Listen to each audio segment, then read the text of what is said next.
Hello guys, আবার চলে এলাম আজকে একটা নতুন ব্লগ নিয়ে। আজ আমরা এসেছি গোপালপুরে দুর্গাপুজো দেখতে। এবারে থিম শুনে একদম অবাক হয়ে যাবে। অ্যামাজন জঙ্গল, মানে মা দুর্গা এবার জঙ্গলে বসে আছেন।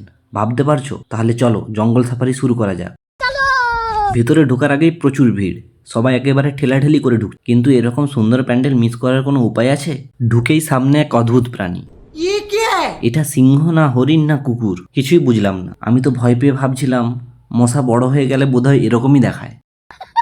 তারপর এলো জঙ্গলের রাজা সিংহ, পাশে আবার দারুণ একটা ঝর্ণা, সেই ঝর্ণার মাঝে একটা বিশাল জলহস্তি। ভাই একবারে আসল জঙ্গল ফিল। পর এক বিশাল ভাল্লুক। আমি তো প্রথমে ভাবলাম পাহাড়ি মামা প্যান্ডেলে এসে বসে গেছে। তারপর মাথার উপরে ঝুলছে বাদুর, আরে বাবা। তারপর বিশাল গন্ডার, দেখে মনে হচ্ছিল আমার মতোই ডায়েট ভেঙে গেছে। তারপর অজগর, একেবারে ভেনমের কপিক্যাট।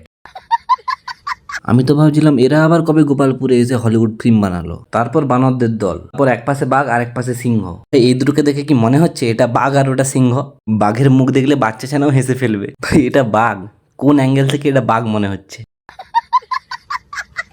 এরকম ভয়ানক বাঘ দেখার পরে আমরা এলাম মায়ের প্রতিমার কাছে। দেখো কি সুন্দর মূর্তি, চারদিকে গাছপালা শিকড় দিয়ে ঘেরা। মনে হচ্ছে মা সত্যিই জঙ্গলের গভীর মহলে বসে আছে। বাইরে বেরিয়ে হরিণ, কুমির আর জঙ্গলের মানুষ দেখে মনে হচ্ছিল ডিসকভারি চ্যানেলের শুটিং চলছে, শুধু কণ্ঠস্বরটা মিস। এবং এভাবেই মানুষ বাঁচতে শিখেছে জঙ্গলে। তো বন্ধুরা, এই ছিল গোপালপুরের এবারের দুর্গাপুজো, পুরো অ্যামাজন জঙ্গল ট্যুর এক ব্লগে। আমার বাঘ আর সিংহর মুখ বাদ দিয়ে বাকি পুরোটাই খুব ভালো লেগেছে। তোমাদের কমেন্টে লিখে জানাও। আর যদি ভিডিওটা ভালো লাগে ভুল করে হলেও লাইক, শেয়ার আর সাবস্ক্রাইব করো, নইলে ওই অজগর তোমাদের ঘরে চলে আসবে।